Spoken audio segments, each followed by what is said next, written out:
Today is Thursday, August 25th. We'll tell you about unprecedented student debt relief for tens of millions of Americans and why the new plan is facing some pushback from both sides of the aisle. Also, what new gun regulations are now in effect in the U.S.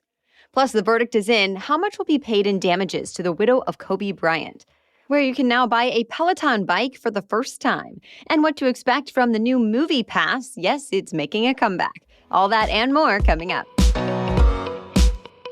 Welcome to The Newsworthy. All the day's news in around 10 minutes. Fast, fair, fun, and on the go. I'm Erica Mandy. Thanks so much for being here. You ready?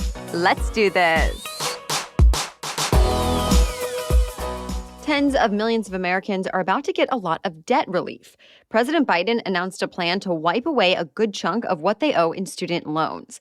So we are talking about canceling $10,000 of debt for anyone making less than $125,000 a year or couples making less than $250,000. That applies to any federal student loans for undergrad, grad school, or Parent Plus loans. On top of that, low-income families who got Pell Grants can get up to $20,000 in debt relief. So how do you know if you are eligible? The Department of Education is working to set up an application for borrowers that's expected to be ready before the end of the year. The administration thinks about 43 million people will qualify. Though to be clear, anyone with a private student loan is not eligible. When President Biden announced this new plan, he said it's going to be life-changing for a lot of Americans to start thinking about buying a home or starting a family or starting a business. And he pointed out that when those things happen, the whole economy is better off.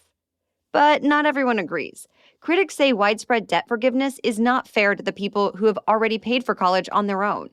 Some economists think debt relief will make inflation worse by giving more people more money to spend. And others worry the move will encourage colleges and universities to raise their costs even higher, knowing the federal government will foot the bill.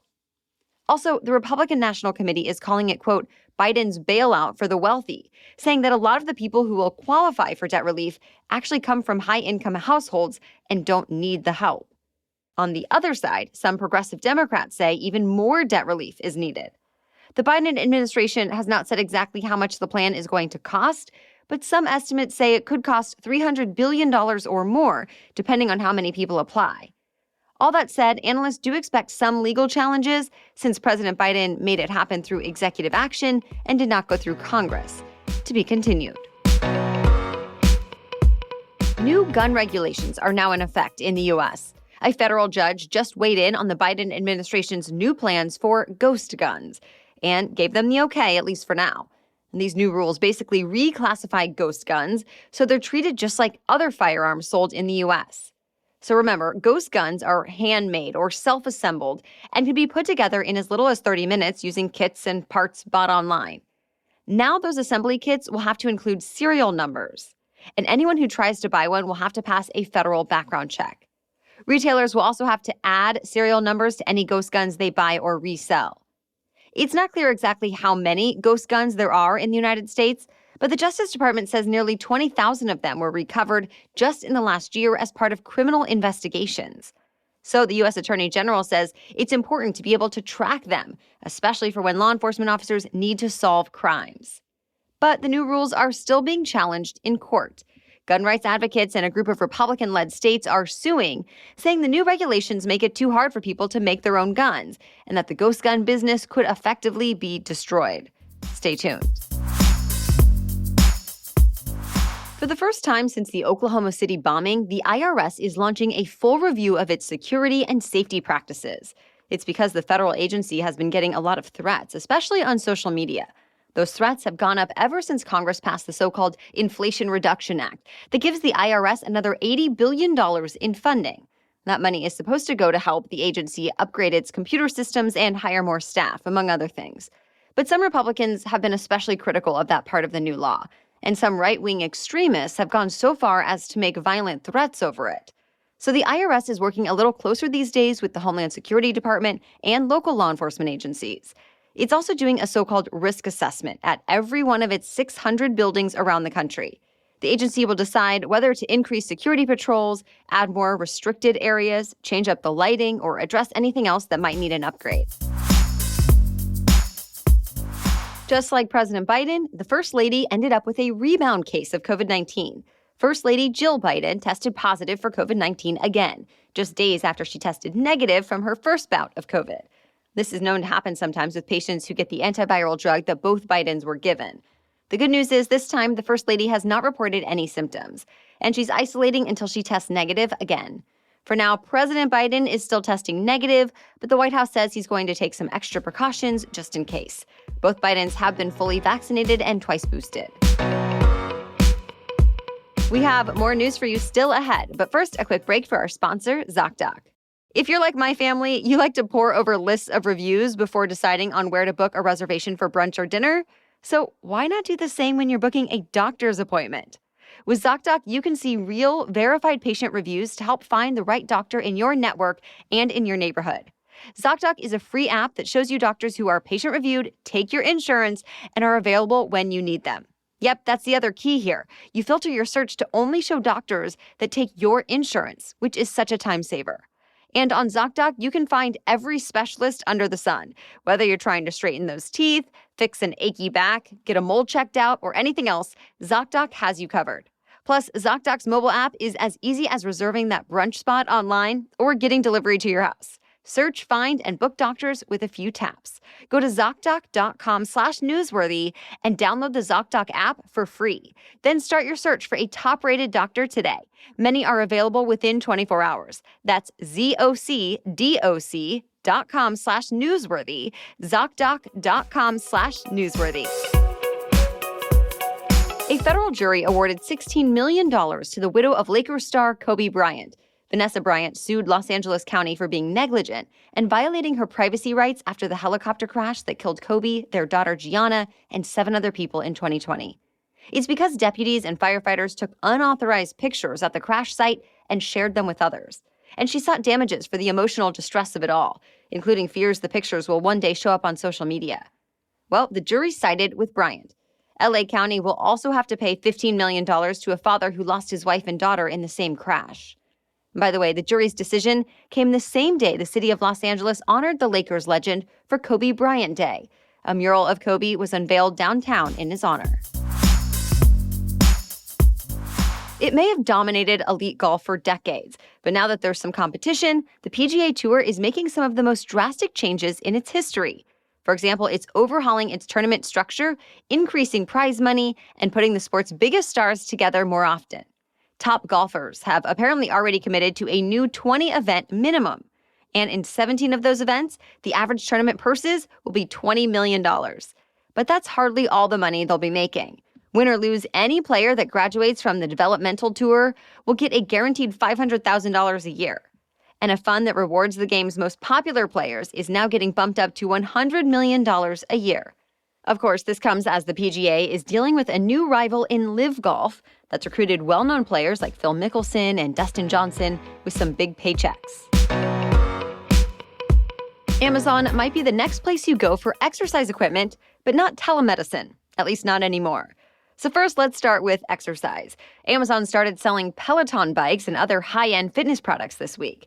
This is a big change, since before now, Peloton has only sold its products on its own website or in its showrooms.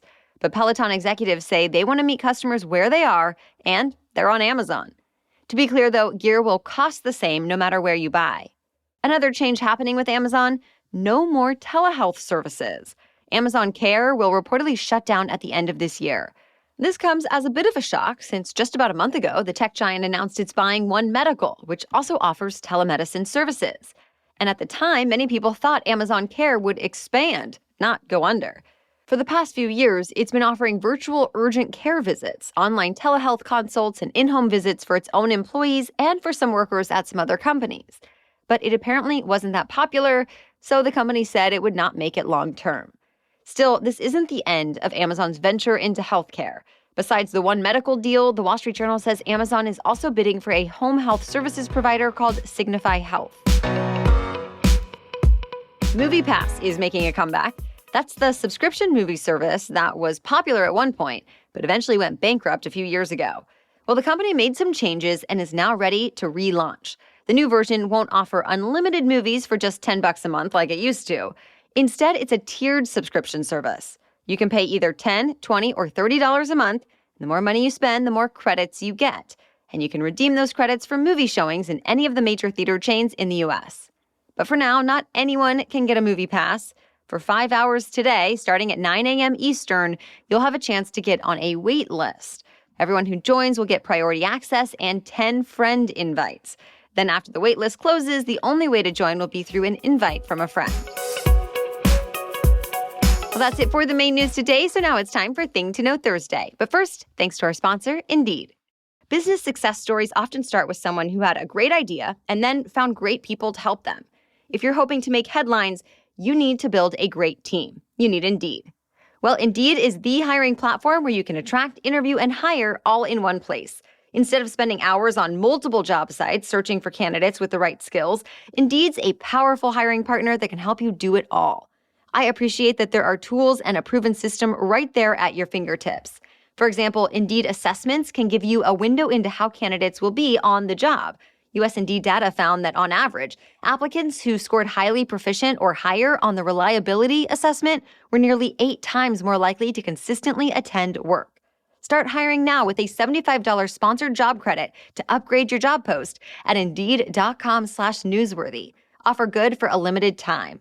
Claim your $75 credit now at Indeed.com/newsworthy. Indeed.com/newsworthy. Terms and conditions apply. Need to hire? You need Indeed. Now back to Thing to Know Thursday. And today we're telling you about a pretty serious trend that's been going around for a while now and only seems to be getting more common. We're talking about swatting. Swatting is when someone gives law enforcement a false report of a very serious crime, like a kidnapping, murder, or something else violent and involving hostages. The idea is to get a huge police response, ideally from a SWAT team, to show up to someone's home.